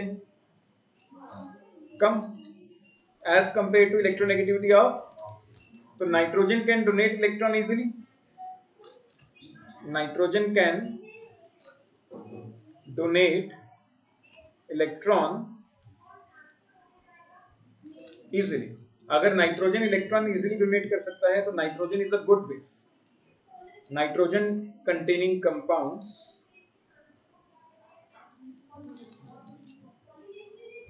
are better bases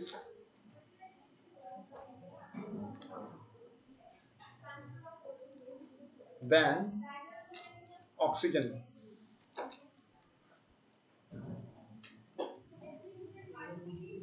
Clear?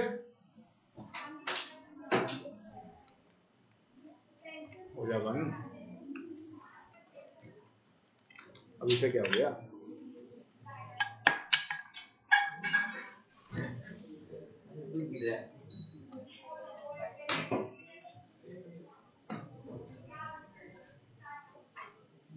कोई दिक्कत इसके अंदर। Nitrogen containing compounds are better bases than oxygen. जो इन्होंने लिखा है वो क्या है, बेसिकली अगर हमारा नाइट्रोजन बेस की तरह काम करता है तो नाइट्रोजन इलेक्ट्रॉन डोनेट करेगा, तो नाइट्रोजन के ऊपर जब इलेक्ट्रॉन डोनेट कर देगा तो कैसा चार्ज आ जाएगा, पॉजिटिव। ठीक, अगर ऑक्सीजन कंटेनिंग कोई कंपाउंड है जो इलेक्ट्रॉन डोनेट करे, आफ्टर इलेक्ट्रॉन डोनेशन तो ऑक्सीजन के ऊपर कैसा चार्ज आ जाएगा, तो नाइट्रोजन और ऑक्सीजन में से नाइट्रोजन इजीली पॉजिटिव चार्ज को अकोमोडेट कर पाएगा, क्यों, क्योंकि ऑक्सीजन तो बहुत ज्यादा इलेक्ट्रोनेगेटिव है, तो वो पॉजिटिव चार्ज को अकोमोडेट नहीं कर पाएगा। नाइट्रोजन कंपैरेटिवली कम इलेक्ट्रोनेगेटिव है तो पॉजिटिव चार्ज को हैंडल कर लेगा, तो ये ज्यादा अच्छा स्टेबल कंपाउंड बनेगा। ये ज्यादा स्टेबल होगा तो ये ज्यादा क्या होगा, बेसिक, क्योंकि हमने बेस की तरह इलेक्ट्रॉन डोनेट किया है। तुम ऐसे भी कर सकते हो, दोनों रीजन जैसे मर्जी करो, नोट करो इसे।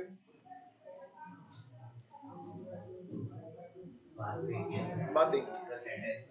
हाँ हाँ बिल्कुल, वो तुम्हारी मर्जी है, या तो ये वाला लाइन लिख लो, फिर ऊपर वाले लिखने की जरूरत नहीं है। अगर डोनेशन के हिसाब से देखते हो मैं इसी हिसाब से चलूंगा, ये वाला मैं यूज नहीं करूंगा। आगे हम ये डोनेशन वाला देखेंगे कि कौन जल्दी इलेक्ट्रॉन डोनेट करेगा। जो जल्दी इलेक्ट्रॉन डोनेट करेगा वो एक अच्छा बेस होगा।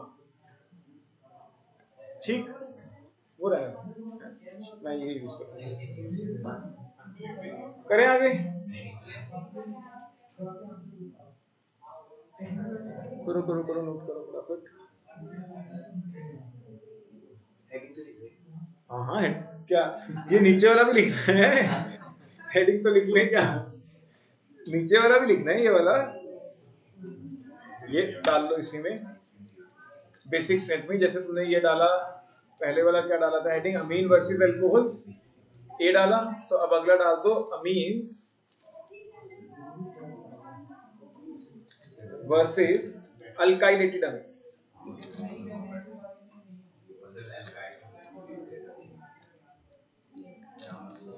Amines versus alkylated amines, ammonia versus alkylated amines, amines versus alkylated amines, ammonia.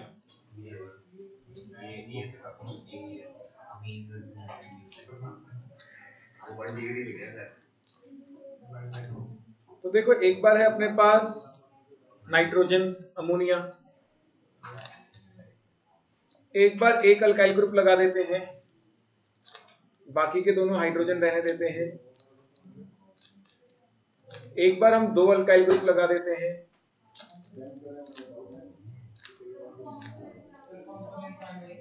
और एक बार हमने क्या किया, तीन के तीन अल्काइल ग्रुप्स लगा दिए।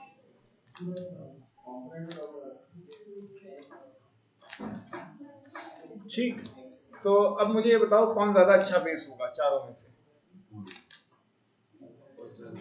2 डिग्री वाला, क्यों? फर्स्ट वाला, फर्स्ट वाला कौन सा है? Ammonia is a better base.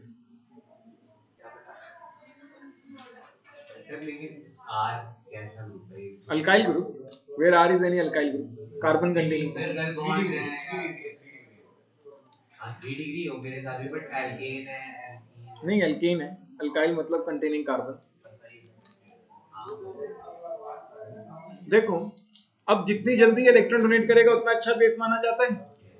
इसके पास कोई भी सपोर्ट नहीं है, हाइड्रोजन ना तो प्लस आई शो करता है ना ही माइनस आई शो करता है। यहाँ पे अल्काइल ग्रुप का सपोर्ट तो है, ये प्लस आई ग्रुप होता है, प्लस आई है तो ये इलेक्ट्रॉन दे रहा है, तो नाइट्रोजन को पीछे से सपोर्ट मिल रहा है और ये इजीली इलेक्ट्रॉन डोनेट कर सकता है।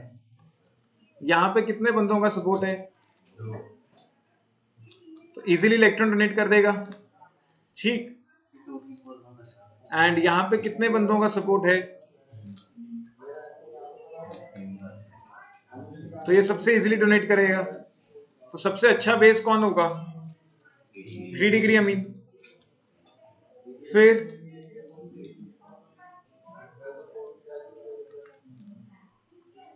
एक्सप्लेन कर लोगे इसको अपनी वर्डिंग में?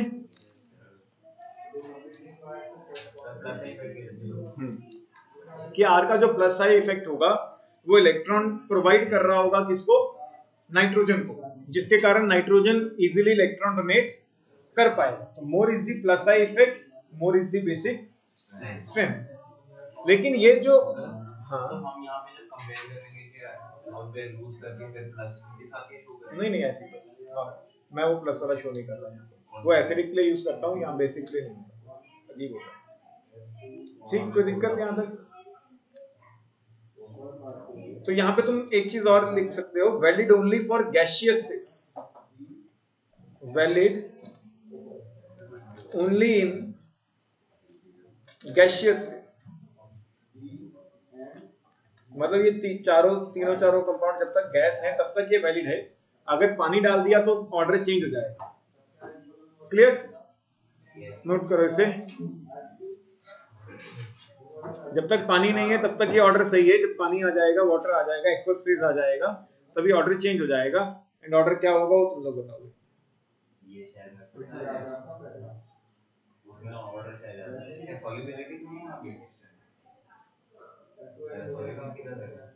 बेसिक स्ट्रेंथ की तो बात चल रही है, क्यों नहीं किया?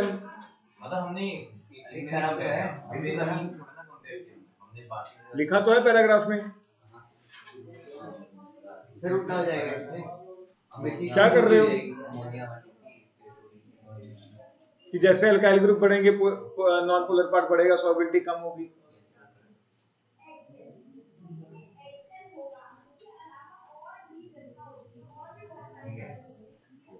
क्या ठीक है? चलो भाई, आंसर कौन बताएगा? लक्षिता? उल्टा हो जाएगा बिल्कुल। अमोनिया की सबसे ज्यादा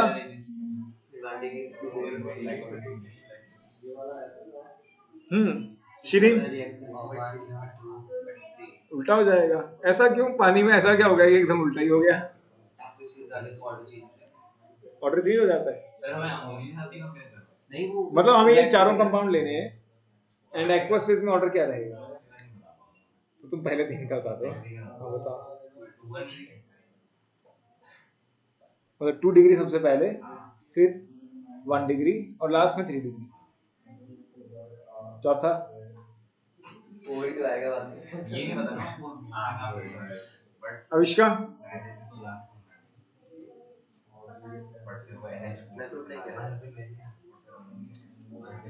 आंसर है 2 degree, 1 degree, 3 degree and ammonia.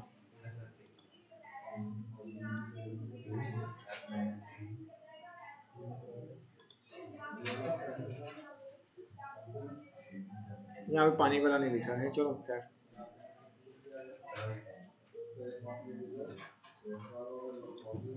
यहाँ पे इसका ऐसे मत लिखो, मैं लिखा था। हेडिंग डालो।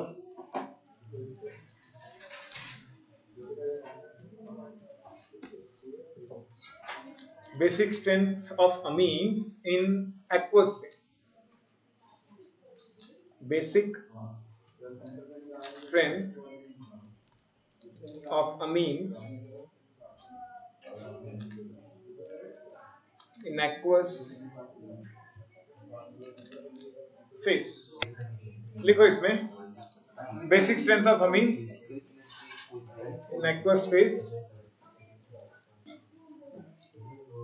स्कूल में क्यों पढ़ाना? एक दिन एसडी में भी गुजारा है। हाँ? एसडी में ऐसे गुजारा क्लास में। नहीं, वो तो मैं वैसे ही पूछ सकता हूँ, उसमें क्लास में जाने में कोई दिक्कत नहीं है। नहीं पढ़ा देना ना। क्यों? एक बार एक्सपीरियंस नहीं करना। यहाँ पढ़ा के एक्सपीरियंस नहीं मिलता क्या? यहाँ सब शांत है, स्कूल में लगता है। चलो देखो, बेसिकली बेस क्या होता है जो H प्लस गेन करे? हम एक एग्जांपल ले रहे हैं कि नाइट्रोजन अपना लोन पेयर किसको डोनेट कर रहा है? H प्लस को। नाइट्रोजन एक बेस की तरह काम कर रहा है और वो अपना लोन पेयर किसको डोनेट कर रहा है? H प्लस को। जब वो नाइट्रोजन अपना लोन पेयर डोनेट कर देगा H प्लस को, तो इसके पास कोई भी इलेक्ट्रॉन पेयर नहीं बचेगा, चारों हाइड्रोजन आ जाएंगे और इसके ऊपर कैसा चार्ज आ जाएगा? पॉजिटिव चार्ज आ जाएगा। ठीक, कोई दिक्कत? एंड इसके आसपास बहुत सारे वाटर मॉलिक्यूल्स होंगे जो इसको हाइड्रोजन बॉन्ड से क्या कर रहे होंगे? सराउंड कर रहे होंगे या स्टेबलाइज कर रहे होंगे। हर एक हाइड्रोजन के साथ ऑक्सीजन आके हाइड्रोजन बॉन्ड बना पाएगा?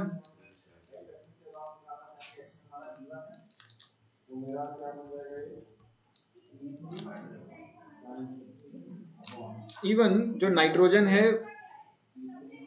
वो भी क्या करेगा? हाइड्रोजन बॉन्डिंग शो करेगा। तो ये जो मॉलिक्यूल है ये प्योरली स्टेबलाइज होगा किससे? हाइड्रोजन बॉन्डिंग से, लेकिन इसके ऊपर कोई भी इंडक्टिव इफेक्ट नहीं होगा जो इसको स्टेबलाइज कर पाए। ठीक है, तो नाइट्रोजन 2 हाइड्रोजन बॉन्ड फॉर्म कर सकता है।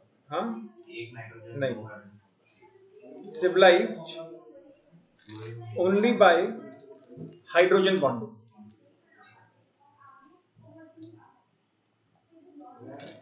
ठीक है, हाइड्रोजन बॉन्डिंग ब्रैकेट में लिख लेना सॉल्वेशन इफेक्ट, पानी में डिसॉल्व करने के कारण हुई है। ठीक है, सॉल्वेशन इफेक्ट क्यों कह रहे हैं? क्योंकि हाइड्रोजन बॉन्डिंग आई किसके कारण है? क्योंकि पानी आ चुका है। ठीक, solvation effect and no inductive effect.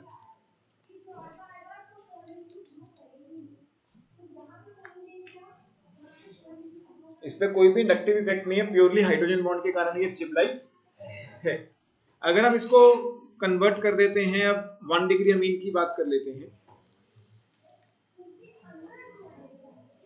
1 degree amine भी अगर H प्लस के साथ जुड़ जाएगा तो क्या बन जाएगा? RNH3 plus. इसका सॉल्ट बनाना पड़ेगा या ये भी H तो इसमें हाइड्रोजन बॉन्डिंग तो कम हो जाएगी, ये तो क्लियर है, क्योंकि पहले तो यहाँ पे एक हाइड्रोजन एक्स्ट्रा था जो हाइड्रोजन बॉन्ड बना रहा था। अब ये भी हाइड्रोजन बॉन्ड बना रहा होगा, ये भी बना रहा होगा, ये भी और ये भी। पहले तो 5-5 हाइड्रोजन बॉन्ड बन रहे थे, अब कितने बन रहे हैं? 4। लेकिन इसमें एक एडिशनल इफेक्ट आ जाएगा, कौन सा? Inductive effect of alkyl group. ठीक, तो ये हाइड्रोजन बॉन्ड से भी स्टेबलाइज है और ये इंडक्टिवली स्टेबलाइज भी है। इसमें इंडक्टिव भी आ चुका है, कोई दिक्कत? अगर हम यही काम करते हैं 2 डिग्री अमीन के लिए,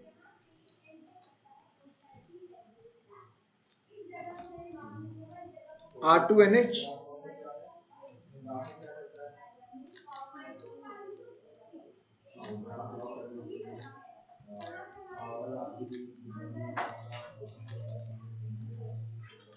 तो नाइट्रोजन के ऊपर कैसा चार्ज आ जाएगा? अब ये इसको हाइड्रोजन बॉन्ड से स्टेबलाइज कर रहा होगा, ये भी हाइड्रोजन बॉन्डेड होगा और ये भी कैसा होगा? Hydrogen bonded. लेकिन अब इंडक्टिव भी बढ़ गया होगा। इंडक्टिव कितना हो गया है? 2-2 अल्काइल ग्रुप से इंडक्टिवली स्टेबलाइज आ रहा है। ठीक, एंड अगर हम बात करते हैं 3 डिग्री अमीन्स की, जब नाइट्रोजन उसे अपना लोन पे डोनेट करना पड़ेगा, तो अब इसमें इंडक्टिव बहुत ज्यादा हो जाएगा, लेकिन हाइड्रेशन वाला काम जो है वो बहुत जीरो कहां से हो जाएगा? तो ये दोनों अभी भी हाइड्रोजन बॉन्डेड से तो हैं, लेकिन इसमें इंडक्टिव बहुत ज्यादा है। ठीक है, कोई दिक्कत? यहां तक क्लियर? इसमें इंडक्टिव ज्यादा हो गया है और हाइड्रोजन बॉन्डिंग वाला काम क्या हो चुका है? अब कम हो चुका है। तो बेसिकली ये देखा गया है कि दोनों का इफेक्ट मिला के स्टेबलाइजेशन जो आती है वो किसकी ज्यादा आती है? 2 डिग्री। 2 डिग्री में हाइड्रोजन बॉन्डिंग भी अच्छी खासी है और इंडक्टिव इफेक्ट भी क्या है? अच्छा खासा है। 3 डिग्री में क्या हो रहा है? इंडक्टिव इफेक्ट भी है और हाइड्रोजन बॉन्डिंग भी अच्छी है, ज्यादा कम नहीं हुआ है। 3-2 यहाँ था, ठीक। एंड 1 डिग्री में क्या है? हाइड्रोजन बॉन्डिंग बहुत ज्यादा है लेकिन इंडक्टिव क्या था? कम था। तो इसीलिए उसकी स्टेबिलिटी क्या है? कम हो जाती है। समझो इससे 2 मिनट पहले। अब इसका कंबाइंड ऑर्डर क्या बनता है? 2 degree, 3 degree, 2 degree, 1 degree, 3 degree, last में आ जाएगा क्या? NH3, बेसिक स्ट्रेंथ का ऑर्डर। 2 डिग्री में देखो दोनों चीजें अच्छी खासी हो रही हैं, basic in aqueous face.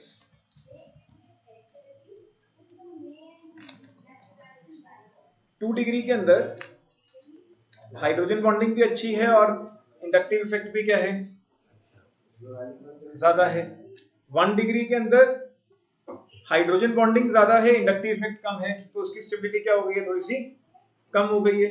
3 degree के अंदर क्या हुआ? इंडक्टिव बहुत ज्यादा हो गया, हाइड्रोजन बॉन्डिंग सबसे कम हो गई, इसलिए वो लास्ट में जा रहा है। और अमोनिया के अंदर तो प्योरली क्या है? हाइड्रोजन बॉन्डिंग, उसमें इंडक्टिव है ही नहीं, इसलिए वो अभी भी क्या है? लास्ट में ही रहेगा।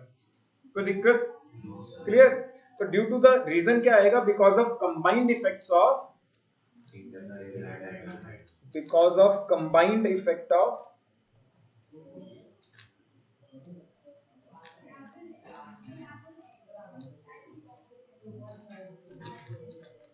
stabilization due to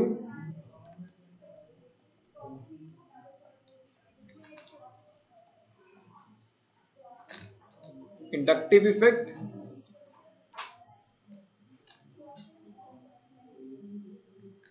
and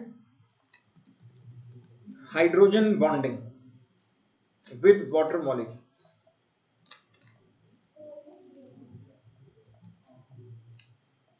इसको हम सॉल्वेशन इफेक्ट का नाम भी देते हैं।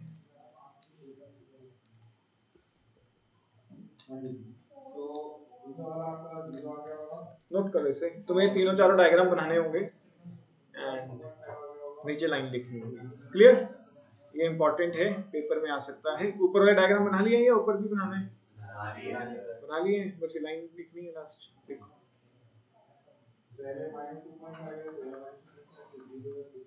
यतीन तुम्हें कुछ समझ आया? Soham? Yes sir. Yes sir. नहीं पहले ही नोट डाले ना, उसके बाद क्वेश्चन सॉल्व करना। ऑर्थो सब्स्टिट्यूटेड एनालिन्स,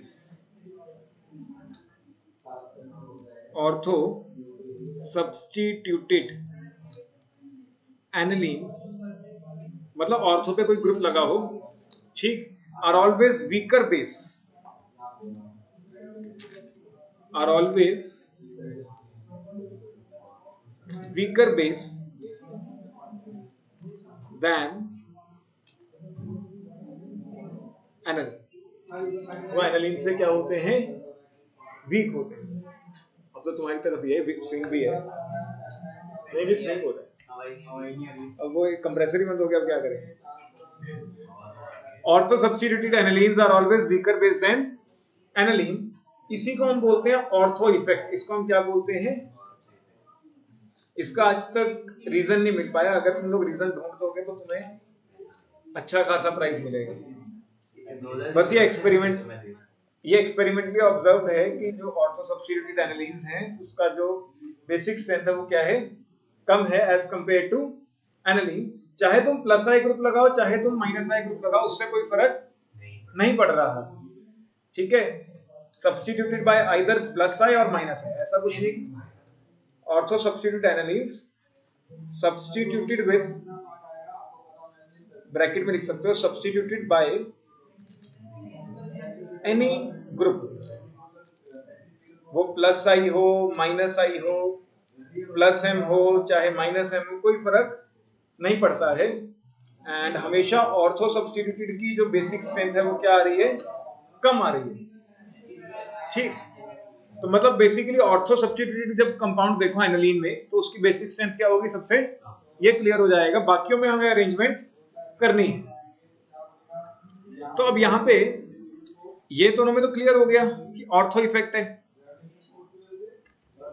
ओ इफेक्ट। ऑर्थो इफेक्ट को हम ओ इफेक्ट भी बोल दिया करेंगे। तो ऑर्थो इफेक्ट के कारण ये लास्ट में चला गया।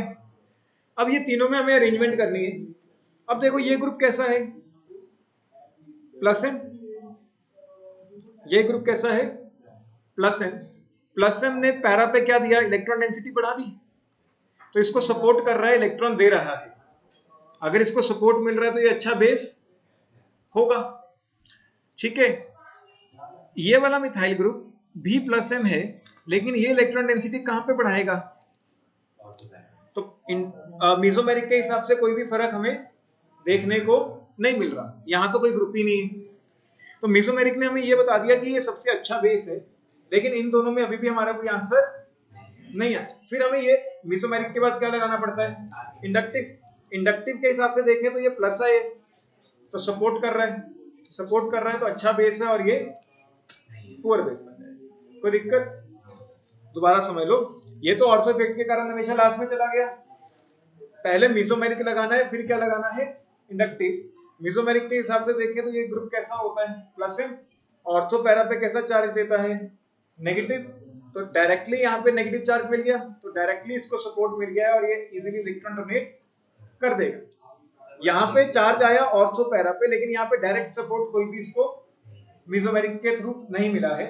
मेसोमेरिक ने हमें ये तो बता दिया कि अच्छा बेस है, लेकिन इन दोनों में ये आंसर नहीं कर पाएगा। मेसोमेरिक के बाद हमने क्या लगाया? इंडक्टिव। CH3 प्लस आई से इसको सपोर्ट कर रहा है, और यहाँ पे तो प्लस आई भी एब्सेंट है, तो ये अच्छा बेस होगा और ये पुअर बेस बनेगा। कोई भी दिक्कत? क्लियर? करो note. Chemical properties of amines.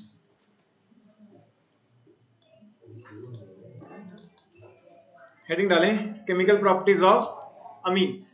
पहली प्रॉपर्टी हमने की हुई है, अगर हम अमीन लेते हैं और उसके साथ फिर से हम किसको रिएक्ट करा दें? अल्काइल हैलाइड को, तो ये हॉफमैन एग्जॉस्टिव मेथिलेशन हो जाएगी। हो जाएगी या नहीं? यहां से H बाहर चला जाएगा और यहां से क्या बाहर चला जाएगा? हेलोजन। अभी भी नाइट्रोजन के पास लोन पेयर है, तो फिर से एक बार होगी, फिर से होगी जब तक क्वाटरनरी अमोनियम सॉल्ट ना मिले। क्लियर? तो ये रिएक्शन हमने पहले की हुई है, अल्काइलेशन, नोट करो इसे।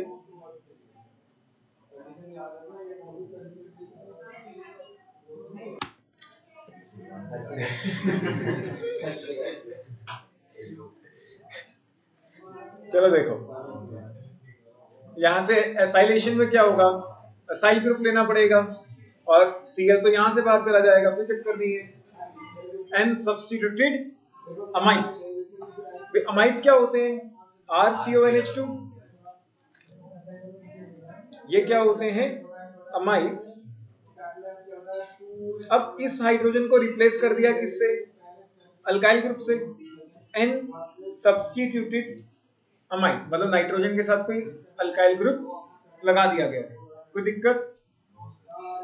अच्छा, ये रिएक्शन ऐसा नहीं है कि हमें तो बस एक ही हाइड्रोजन चाहिए, तो इसके साथ भी हो सकती है, कोई डाउट, क्लियर या नहीं, समझ आ रहा है। हमें तो सिर्फ एक ही हाइड्रोजन चाहिए ना रिएक्शन के लिए, तो वो 1 डिग्री अमीन के साथ भी हो सकती है, वो 2 डिग्री अमीन के साथ भी हो सकती है, क्लियर। फिर से 1 डिग्री अमीन लिया, अगर तुम एनहाइड्राइड के साथ रिएक्शन कराते हो तो क्या होगा, ये बॉन्ड टूट जाएगा, नाइट्रोजन के पास ऐसा कुछ कंपाउंड है, एक ही हाइड्रोजन चाहिए यहाँ पे भी, ये हाइड्रोजन किसके साथ चला जाएगा, ऑक्सीजन के साथ, और नाइट्रोजन किसके साथ जुड़ जाएगा, कार्बन के साथ। तो नाइट्रोजन किसके साथ जुड़ गया देखो, कार्बन के साथ, और वो H किसके साथ चला गया था, ऑक्सीजन। कोई भी दिक्कत, समझ आ रहा है, पक्का करो नोट। यहां से भी क्या होगा, H बाहर चला गया, देखो एक, जो एक H बाहर चला गया वो किसके साथ चला गया, ऑक्सीजन के साथ, और नाइट्रोजन किसके साथ लग गया है, कार्बन के साथ।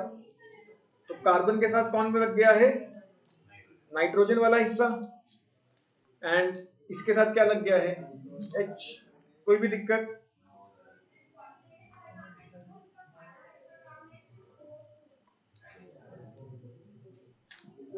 इसको नाम याद रखें इसका, एन फिनाइल इथेनामाइड, ये इंपॉर्टेंट है, नाम याद रखें।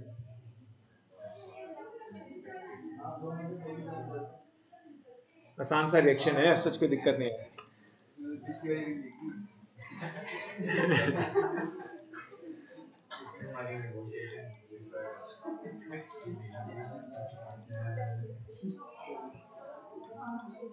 रिएक्शन विद क्लोरोफॉर्म, बहुत इंपॉर्टेंट रिएक्शन है, वेरी इंपॉर्टेंट, ये सबसे इंपॉर्टेंट रिएक्शन है केमिकल प्रॉपर्टीज में। देखो, ये सिर्फ 1 डिग्री अमीन के लिए काम आती है, ओनली शोन बाय 1 डिग्री, तो ये टेस्ट में भी काम आएगी, only shown by 1 degree amines. वो एलिफेटिक भी हो सकता है, वो एरोमेटिक भी हो सकता है, कोई चक्कर नहीं है, दोनों शो करते हैं। वो एलिफेटिक भी हो सकता है, वो एरोमेटिक भी हो सकता है। जब तुम 1 डिग्री अमीन लेते हो और उसको किसके साथ रिएक्ट कराना है, क्लोरोफॉर्म के साथ, क्लोरोफॉर्म के साथ पहली रिएक्शन है तो देखते ही समझ आ जाता है, ठीक। 1 डिग्री अमीन को किसके साथ रिएक्ट कराना है, क्लोरोफॉर्म और KOH अल्कोहलिक के साथ, तो आइसोसाइनाइड मिल जाते हैं। क्या मिल जाते हैं, जिसको हम कार्बाइल अमीन भी बोलते हैं, क्या मिलते हैं, आइसोसाइनाइड्स।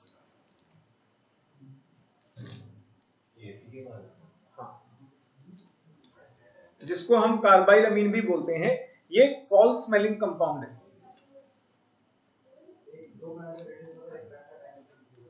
फॉल्स स्मेलिंग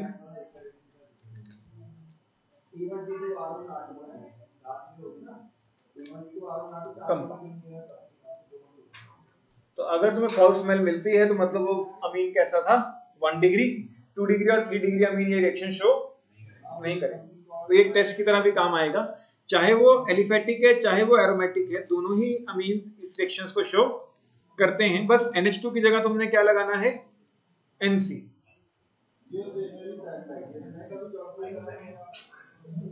मेंस में भी तुम देखोगे तो इसके क्वेश्चन बहुत आएंगे, नोट करो इसे। बाकी का काम अगली क्लास में करेंगे।